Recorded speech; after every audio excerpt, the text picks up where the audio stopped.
स्टोपदेश की कक्षा में आप सभी का हार्दिक अभिनंदन है, स्वागत है। प्रारंभ करते हैं। दोनों हाथों को जोड़ लेंगे और अनंतानंद सिद्ध परमेश्वरी भगवान का स्मरण करेंगे। सभी लोग अपने अपने माइक म्यूट कर लें।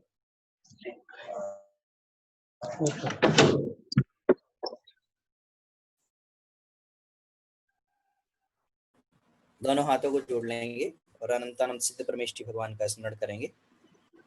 जय श्री ओम नमः सिद्धेभ्यः। जय श्री ओम नमः सिद्धेभ्यः। जय श्री ओम नमः सिद्धेभ्यः।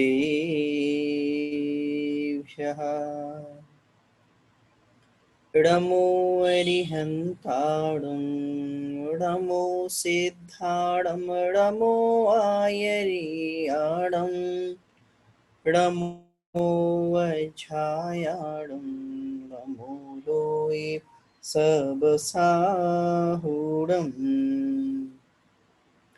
यस्य स्वयं स्वभावाप्ति प्रभावी कृष्णकर्मणः तस्मै संज्ञानरूपाय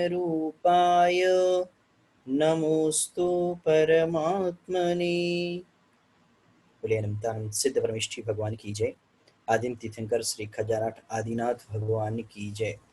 24 तीर्थंकर भगवान की जय। द्वादशांग जिनवाणी माता की जय। परम पूज्य आचार्य गुरु शिक्षण विद्यासागर जी महाराज की जय। परम पूज्य मुनिपुंगो श्री सुधा सागर जी महाराज की जय। स्टोपदेश की कक्षा में अपना कल 25वां और 26वां छंद हुआ था। एक बार रिवीजन करते हैं, तत्पश्चात आगे बढ़ेंगे।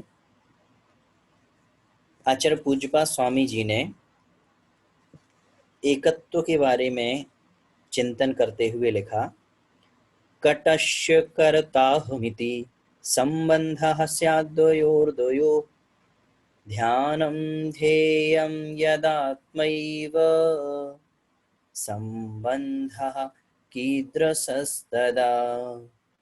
क्या लिखा कि अहम मैं कटस्य कर्ता, मैं चटाई को बनाने वाला हूँ, मैं चटाई का करता हूँ। इति संबंध, ऐसा संबंध तो द्वयो द्वयो अर्थात दो भिन्न भिन्न पदार्थों में हो सकता है। अर्थात कर्ता मैं हूँ और कर्म मेरा चटाई है। दोनों पदार्थ भिन्न हुए कि नहीं? जैसे कुम्हार ने घड़े को बनाया तो कुम्हार भिन्न है और घड़ा भिन्न है, तो दो भिन्न पदार्थों में ये कर्ता और कर्म संबंध हो सकता है। लेकिन यदा, जब ध्यानम ध्येयम यदा आत्मा एव, यदा यानी जब ध्यान भी आत्मा का करना है, ध्येय भी आत्मा है, ध्याता भी आत्मा ही है, तब तदा तब संबंध कीदृश, कैसा संबंध? यहाँ कोई भी संबंध नहीं बन पाएगा कर्ता कर्म जैसा। द्वितीय छंद में क्या लिखा उन्होंने कि ममत्व और निर्ममत्व का चिंतन किया। लिखा है, बध्यते मुच्यते जीवः सममो निर्ममः क्रमात् तस्मात् सर्वप्रयत्नेन निर्ममत्वं विचिन्तयेत्। क्या लिखा कि जीवः, जो जीव है, वह सममो, ममत्व से सहित होने के कारण, ममता से सहित होने के कारण, मोह से सहित होने के कारण क्रमात् बध्यते, कर्म से या कर्मों से बंध को प्राप्त करता है। वही जीव निर्ममः, जब ममता से रहित हो जाता है, तो क्रमात् मुच्यते, कर्मों से छूट जाता है, कर्मों से छूटता है और उस क्रम से भी वह छूटता है।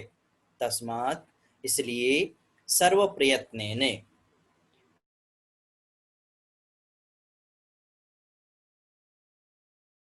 प्रकार से जतन करके निर्ममत्वम विचिंतयेत्, निर्ममत्वपने का चिंतन करना चाहिए। स्पष्ट हो गया। यहाँ पर ममत्व और निर्ममत्व की बात आई थी, तो जिसमें ममत्व पर कल बहुत सारी चर्चा हो गई थी कि ममत्व हम किस किस प्रकार से करते हैं, मोह कैसे कैसे करते हैं। अब निर्ममत्वपन की बात आई कि निर्ममत्वपन क्या है, कैसे हम ममता से रहित हो सकते हैं और ममता से रहित होना क्या है। तो ममता से रहित होना तो अपने आप में स्पष्ट है कि मोह से रहित हो जाना, मोह नहीं करना, किसी भी वस्तु से न राग करना न द्वेष करना, समता परिणाम को धारण करना, यही निर्ममः है। जो आचार्य पूज्यपाद स्वामी जी यहाँ पर समझाने वाले हैं, हमें यहाँ समझा रहे हैं कि निर्ममः क्या है। निर्ममः मतलब ना तो किसी वस्तु से राग है ना किसी वस्तु से द्वेष है। क्यों? क्योंकि राग और द्वेष जहाँ होता है वहीं तो ममत्व होता है। अब हमारे मन में एक विचार आ रहा होगा कि द्वेष से ममता, द्वेष से तो हमारी बुराई कहलाती है, तो वहां कहाँ ममता है। अरे, आचार्य कहते हैं कि जहाँ राग होता है वहीं द्वेष होता है, ना अकेला राग होता है ना अकेला द्वेष होता है। कहने का तात्पर्य है कि वस्तु से हमें अत्यधिक राग है, यदि वह वस्तु हमारी अपेक्षाओं पे खरी नहीं उतरती है तो हमें उसी से द्वेष भी हो जाता है। द्वेष हो जाता है कि नहीं? तो बस जहां राग है वहां द्वेष है, यही ममत्व परिणाम है। और राग और द्वेष से रहित जहां पर स्थिति हो गई वो निर्ममत्वपना है। जैसे भरत चक्रवर्ती और उसके बाद जो उनके भाई थे बाहुबली, उन दोनों में जल स्थल और मल्लयुद्ध हुआ।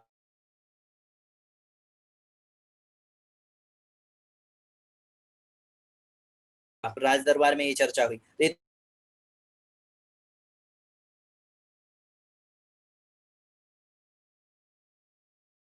तेरे बाहुबली जी को स्पष्ट हो गया कि ये धरा ही क्षणिक है, ये सारी चीजें, राज्य वैभव सब कुछ क्षणिक है, कुछ भी स्थायी नहीं है, कुछ भी स्थिर रहने वाला नहीं है। आज है कल छूट जाएगा। जब उन्हें यह निर्ममत्वपना उन्हें अपने अंतरंग में समझ में आ गया, ममता उनके अंतरंग से चली गई, जब यह युद्ध हुआ तो ममत्व परिणाम को उन्होंने त्याग कर दिया, सब कुछ छोड़ करके वैराग्य को धारण कर लिया। ये हमारे जीवन में कब स्थिति आएगी, इसके लिए हमें उस राह पर चलना होगा। हमने पुराणों में, शास्त्रों में इतने उदाहरण देखे होंगे और इतने उदाहरण पढ़े होंगे, जैसे कि जो पार्श्वनाथ भगवान का पूर्व भव का जीव था, आनंद नाम के जब वो राजा थे, तो उस समय उन्होंने तीर्थंकर प्रकृति का बंध किया था, आपने पढ़ा होगा। तो तीर्थंकर प्रकृति का बंध किया था उस भव में उन्होंने, तो उस समय उन्हें किस चीज से वैराग हुआ था? उन्होंने अपने आईने में सफेद बाल को देखा और वैराग हो गया। ऐसे कई उदाहरण मिलते हैं अपने को शास्त्रों में पढ़ने कि उन्होंने अपने सफेद बाल को देखा तो वैराग हो गया, चमकती हुई बिजली देखी और उसको नष्ट होता हुआ देखा तो वैराग हो गया। पंचकल्याणक में भी हमने देखा नीलांजना नृत्य, नीलांजना नृत्य में जब वो नीलांजना मृत्यु को प्राप्त हो जाती है तो आदि कुमार को वैराग हो जाता है कि संसार वास्तव में क्षणिक है। यह तब ममत्व परिणाम छूट जाता है और उस समय यह निर्ममत्वपना हमारे जीवन में आता है। हमें इसके लिए उस राह पर चलना होगा, अपने जीवन में सचेत रहना होगा। क्या लिखा आचार्य पूज्यपाद स्वामी जी ने अगले छंद में उस निर्ममत्व पारे के बारे में, कैसे वह चिंतन करने की बात कर रहे हैं। आगे बढ़ते हैं, एक एक शब्द का उच्चारण करेंगे। एको हम, एको हम निर्ममः। सौरभ भैया तक आवाज पहुंच रही हो तो आप स्क्रीन ऊपर कर दें। एकोऽहं निर्ममः शुद्धो ज्ञानी योगीन्द्रगोचरः वाह्या वाह्या संयोगजा भावा मत्तः सर्वेपि सर्वथा एकोऽहं निर्ममः शुद्धो ज्ञानी योगीन्द्र गोचरः वाह्या संयोगजा भावा मत्तः सर्वेपि सर्वथा। लयबद्ध तरीके से उच्चारण करेंगे। एकोऽहं निर्ममः शुद्धो ज्ञानी योगी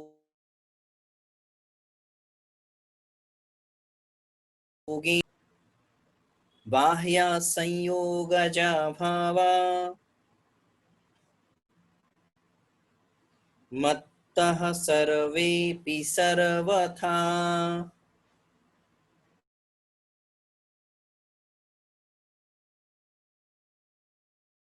एकोऽहं निर्ममः शुद्धो ज्ञानी योगीन्द्रगोचरः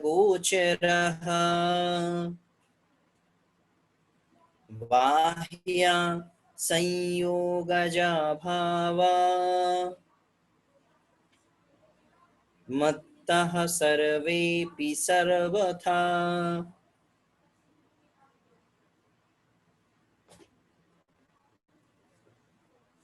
क्या बतला रहे हैं आचार्य पूज्यपाद स्वामी जी यहाँ पर शिष्य की शंका पर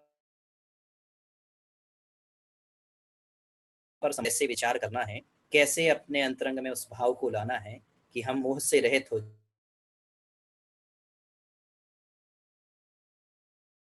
जाएं। चिंतन करना है। एकः अहम, मैं एक हूँ। एक से तात्पर्य अकेला हूँ। निर्ममः, ममता रहित, शुद्धो, शुद्धः, ममता रहित शुद्ध हूँ। मेरे अंतरंग में किसी भी प्रकार से कोई ममत्व परिणाम नहीं है, किसी भी वस्तु से राग नहीं है, किसी भी वस्तु से द्वेष नहीं है। ज्ञानी, मैं ज्ञानी हूँ।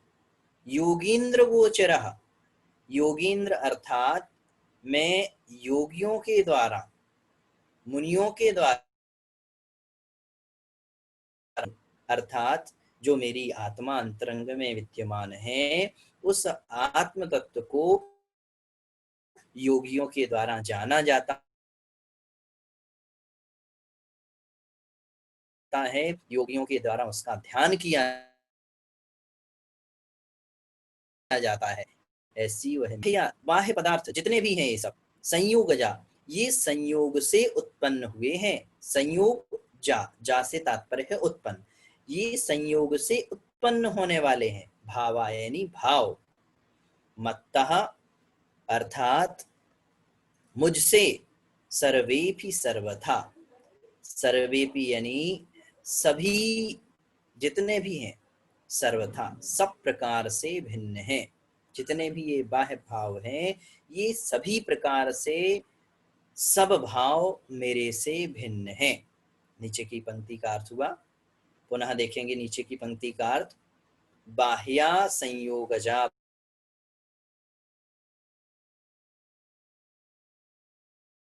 भावा, संयोग से उत्पन्न भाव, मत्तः मुझसे, सर्वेपि सर्वथा सभी सब प्रकार से। अन्वयार्थ कैसे बनेगा?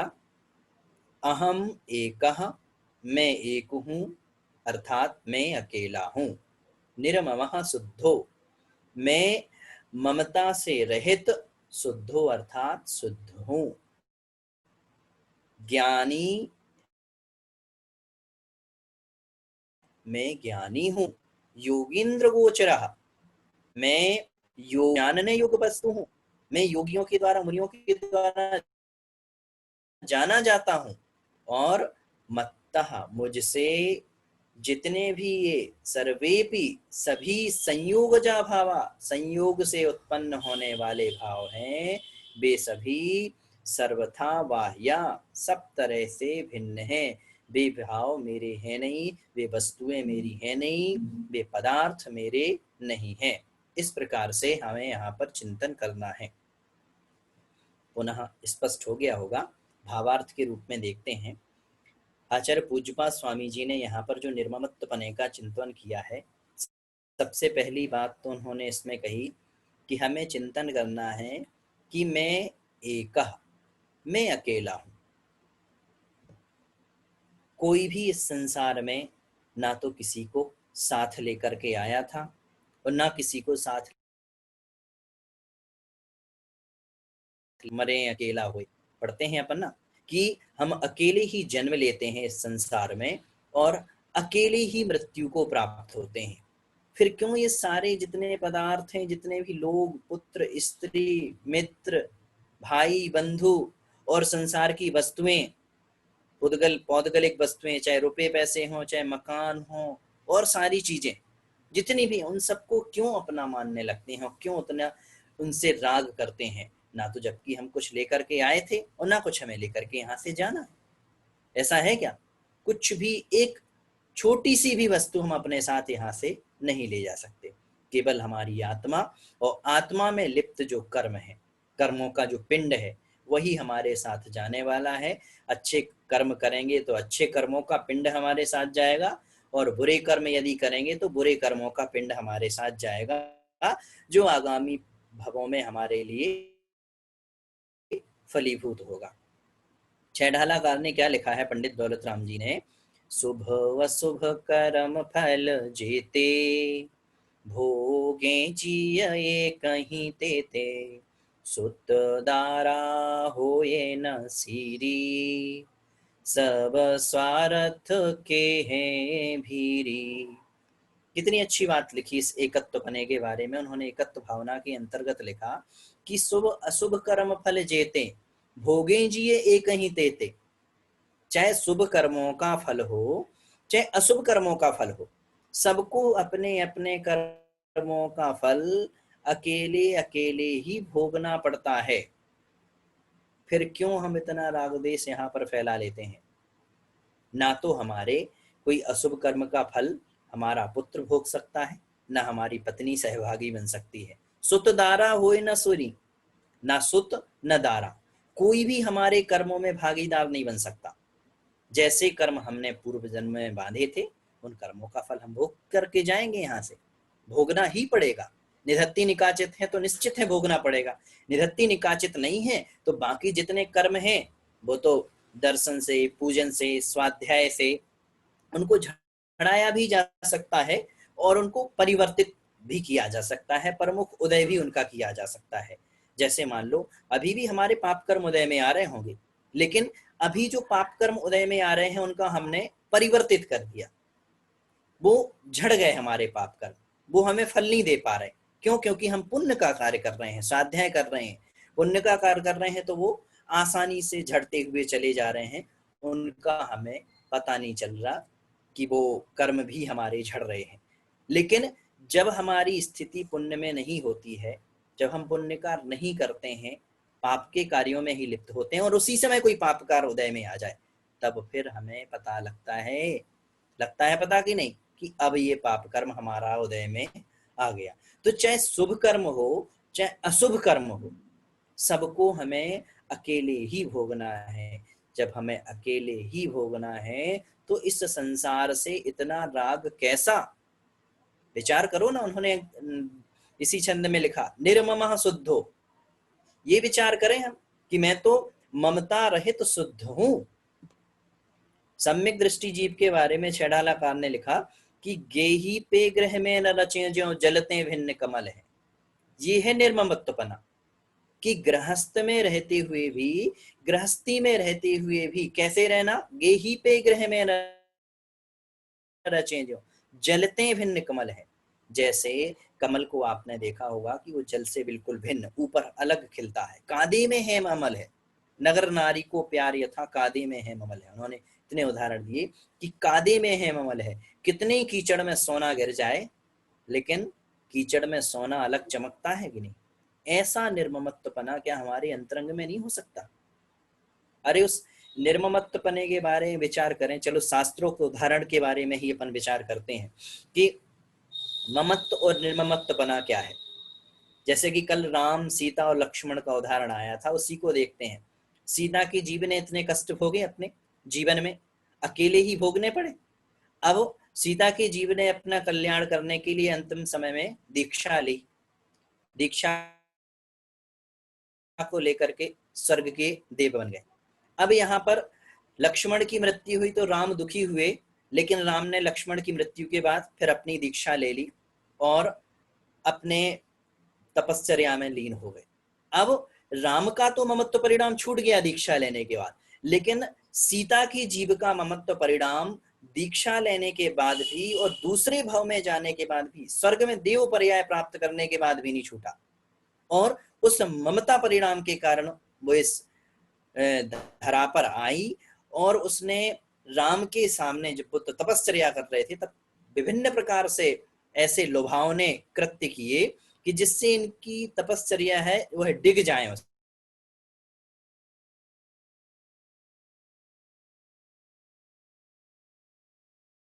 कि एक भाव से दूसरे भाव तक वह ममत्व परिणाम भी एक जीव को नहीं छोड़ रहा है। बहुत खतरनाक है ये ममत्व परिणाम। इसलिए ऐसे उस राग परिणाम को हम कोशिश करें कि इस परिणाम को यहीं पर त्याग कर दें और अपने विचार करें कि मैं तो शुद्ध हूं, ज्ञानी हूं, मैं अपने आप को ज्ञानी माने। विचार करें उस ज्ञानी बन करके कि कर्मों का भोक्ता और कर्मों को बंद करने वाला हम स्वयं हैं और कोई ना हमें कर्म बंद करा सकता है और ना कोई हमारे कर्म के साथ भोक्ता बन सकता है। जिस अंजना सती के बारे में विचार करें, जिस अंजना ने बनों बनों में ठोकरें खाई हनुमान के लिए, हनुमान भी अंजना को छोड़ करके अकेले मोक्ष चले गए।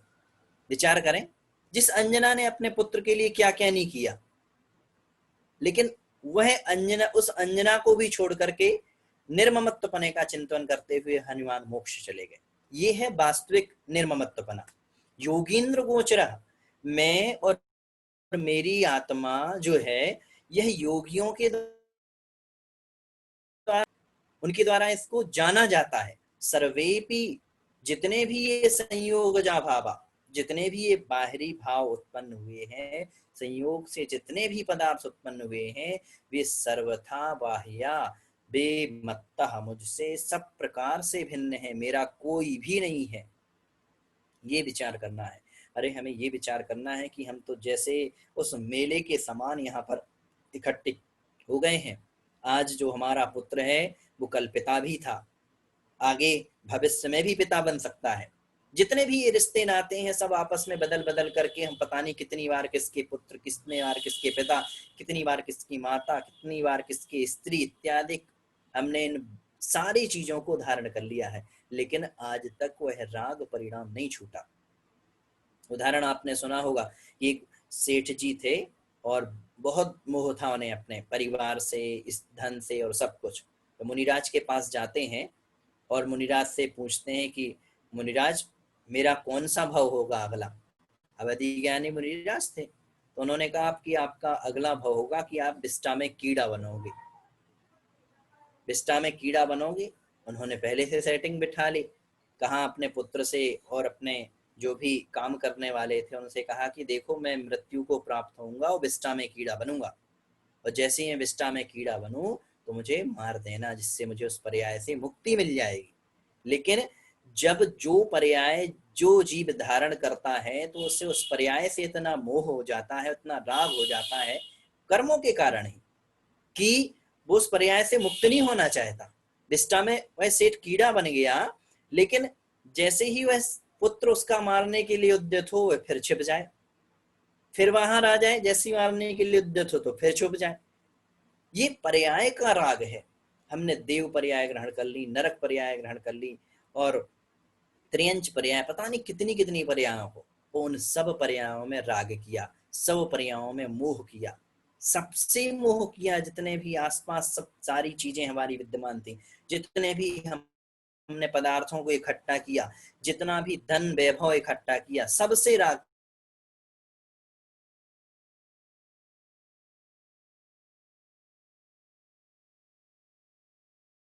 करो कि जितने भी बाह्य पदार्थ हैं वह सभी मेरे नहीं हैं, मैं तो संयोग मात्र से इनका एक हुआ हूँ, और संयोग मात्र से मेरे साथ ही इकट्ठे हुए हैं। जैसे ही यह पर्याय समाप्त हो जाएगी तो मुझसे सारे भाव, सारे कर्म, सारे पुद्गल पदार्थ सब कुछ छूट। ऐसा नहीं है कि वह निर्ममत्वपना हमारे जीवन में नहीं आता, आता है। कब कब आता है? एक राग की दशा में, एक द्वेष की दशा में, और एक वीतरागता की दशा में। ये मैंने भेद किए हैं कैसे निर्ममत्वपना आता है। जब राग की दशा में कैसे अकेलापन महसूस होता है हमें, ऐसा अकेलापन हमें लगता है उस राग की दशा में कि जब हमारे घर से हमारी बेटी की डोली उठाई जाती है, तब अत्यधिक राग होने से हमें कैसा लगता है कि मैं अकेला हो गया हूं, अब मेरा कोई नहीं है, मेरी बेटी थी वो भी चली गई। ये उस समय हमें एकत्व भाव तो महसूस हो रहा है, लेकिन वो राग की अवस्था है, कार्यकारी नहीं है। द्वेष की दशा में जब हमारा घर में लड़ाई झगड़ा हो जाए और लगे कि हमारी कोई बात सुनने वाला नहीं है, कोई नहीं सुनता, भोजन भी नहीं करें, हम भोजन भी छोड़ दें, तब उस समय भी लगता है नहीं उस द्वेष, लेकिन वो, और एक वीतरागता की दशा में होता है, जो यहाँ पर आचार्य पूज्यपाद स्वामी जी ने वर्णन किया है कि हमें विचार करना है कि मैं एक हूँ, ममत्व परिणाम से रहित हूँ, मैं ज्ञानी हूँ, संयोग से मेरे भाव इकट्ठे हुए हैं, और ये संयोग से इकट्ठे होने वाले भाव भी मेरे सब छूट जाएंगे। ऐसा हमें विचार करते हुए आगे बढ़ना है। अगले छंद की तरफ बढ़ते हैं, उच्चारण करते हैं एक एक शब्द का। दुख संदोह भागित्वम संयोगादिः देहिनाम् त्यजाम्येनं ततः सर्वं मनो वाक्काय कर्मभि।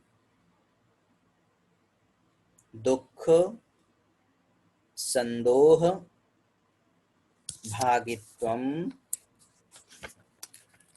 संयोगादिः देहिनाम् त्यजाम्येनं ततः सर्वं मनोवाक्काय कर्मभि। लयबद्ध तरीके से उच्चारण करेंगे। दुख संदोह भागित्वम संयोगादिः देहिनाम् त्यजाम्येनं ततः सर्वं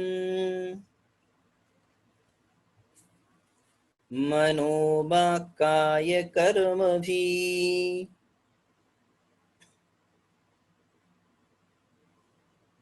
पुनः उच्चारण करेंगे एक बार। दुख संदोह भागित्वम संयोगादिः देहिनाम् त्यजाम्येनं ततः सर्वं मनोवाक्काय कर्मभिः। सरल है छंद, बन जाएगा। अर्थ देखते हैं। दुख संदोह भागित्वम, संसार के दुख समूह का, संदोह मतलब संदोह, समूह, भागित्वम, भागीदार, दुख समूह का भागीदार होते हैं। कौन होते हैं दुख समूह के भागीदार? संयोगात, संयोग से। किसके संयोग से? संयोगात इह देहिनाम, इस संसार में, देहिनाम जीवों के, जीवों के, इस संसार में जीवों के संयोग से दुख समूह का भागीदार होते हैं, या दुख समूह के भागीदार हमें बनना पड़ता है। किसके संयोग से? तो नीचे की पंक्ति में क्या कहा है? त्यजामि एनम, मैं त्याग करता हूँ, छोड़ता हूँ, एनम सर्वम, इन सभी संयोगों को। अब संयोग किस किस के हो सकते हैं? शरीर का संयोग है, कर्म समूह का संयोग है, और उसके बाद जितने भी ये पौद्गलिक वस्तुएं हैं उन सबका संयोग है। तो उन सभी संयोगों को मनोवाक्काय कर्म भी, मन, वाक यानी वचन, काय यानी कार्य, शरीर से या काय से, कर्म भी यानी इनकी क्रिया के द्वारा, मन की क्रिया से, वचन की क्रिया से, काय की क्रिया से मैं इन सबको छोड़ता हूँ, त्याग करता हूँ। देखेंगे अन्वयार्थ। इह, इस संसार में, देहिनाम जीवों को, संयोगात संयोग से, शरीर के संयोग से और कर्मों के संयोग से, दुख संदोह भागित्वम, दुख समूह का भागीदार बनना पड़ता है।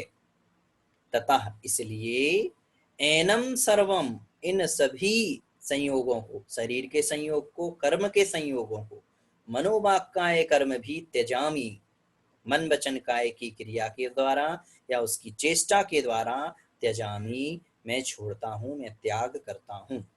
स्पष्ट हो गया होगा। भावार्थ समझते हैं। इसमें आचार्य पूज्यपाद स्वामी जी हमें यह प्रेरणा दे रहे हैं कि हमें यदि उस ममता से रहित पने का चिंतन करना है, राग और द्वेष का त्याग करना है, तो हमें सबसे पहले मूल में जाना पड़ेगा। मूल क्या है, जड़ क्या है? तो जड़ उन्होंने कहा इस छंद में कि इस संसार में जितने भी जीव हैं उनको या तो शरीर के माध्यम से दुख प्राप्त होते हैं या कर्मों के संयोग से। कैसे? जो कर्म हमने पूर्व भाव में किए हैं वो फल दे रहे हैं, फल दे रहे हैं, और उसके साथ जो हमारा शरीर है, जो हमारा मन है, शरीर और मन उसके हिसाब से द्रव्य क्षेत्र काल भाव डेवलप कर लेता है। उसके हिसाब से जब डेवलप हो जाता है तो हमें दुख का जो समूह होता है उस दुख के समूह का भागीदार बनना पड़ता है। उदाहरण के रूप में समझते हैं, जैसे मान लो कोई विशेष पाप कर्म हमारे उदय आने वाला है और उसी समय मान लो हम कोई पाप की क्रिया में संलग्न हैं, कहीं जा रहे हैं, कोई भी काम से जा रहे हैं, बाजार जा रहे हैं या कहीं कुछ जा रहे हैं, उसी समय अचानक कोई विशेष पाप कर्म उदय में आ जाए, तो अब क्या होगा? दुख समूह का भागीदार कुछ भी हो सकता है, गिर भी सकते हैं, या कोई ठोकर भी मार सकता है, या फिर हमें धक्का भी लग सकता है किसी का, या किसी और प्रकार से भी दुख समूह हमारे पास उदय में आ सकता है। वर्तमान में तो कुछ भी कह सकते हैं कि टच करने से भी दुख समूह का भागीदार हमें बनना पड़ सकता है। तो ये सब शरीर के संयोग से और कर्मों के संयोग से ही तो होगा, बिना तो उसके होगा नहीं। बहुत सारे लोग ऐसे देखे जा रहे हैं कि जो बहुत सा कोरोना के बीच में भी हो आते हैं लेकिन फिर भी उन्हें नहीं होता है। क्यों? क्योंकि उनके ऐसे कोई विशेष पूर्व पाप कर्म उदय में आते ही नहीं, और शरीर का संयोग भी वैसा नहीं होता है, तो नहीं हो पाता उन्हें। लेकिन किसी को एक बार ही टच में आने से और हो जाता है। तो ये सब शरीर और कर्मों का संयोग ही है जिसके कारण उसे उस दुख समूह का भागीदार बनना पड़ता है।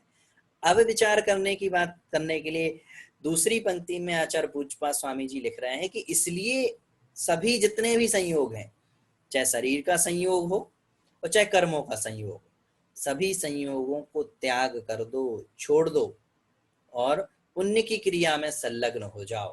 पुण्य की क्रिया में संलग्न होगे तो फिर आगे के भव भी सुधरेंगे और इस भव में भी जो आने वाले पाप कर्म हैं वो भी झड़ते जाएंगे। अर्थात हमेशा हमें समता परिणाम धारण करना है, कसायों को छोड़ देना है। जब कसाय छोड़ देंगे तो कितना भी बलशाली कर्म उदय में आता जाए वो आकर के झड़ जाएगा, लेकिन आगे के लिए बंधरूप नहीं होगा। इसलिए कसायों का त्याग करें, व्यसनों का त्याग करें, मूल गुणों का पालन करेंगे तो इन सब चीज़ों से पुण्य की क्रिया में हम जरूर संलग्न होंगे। समय अपनी गति से बढ़ रहा है और किसी का यदि कोई प्रश्न हो, कुछ नहीं समझ में आया हो तो पूछ सकता है।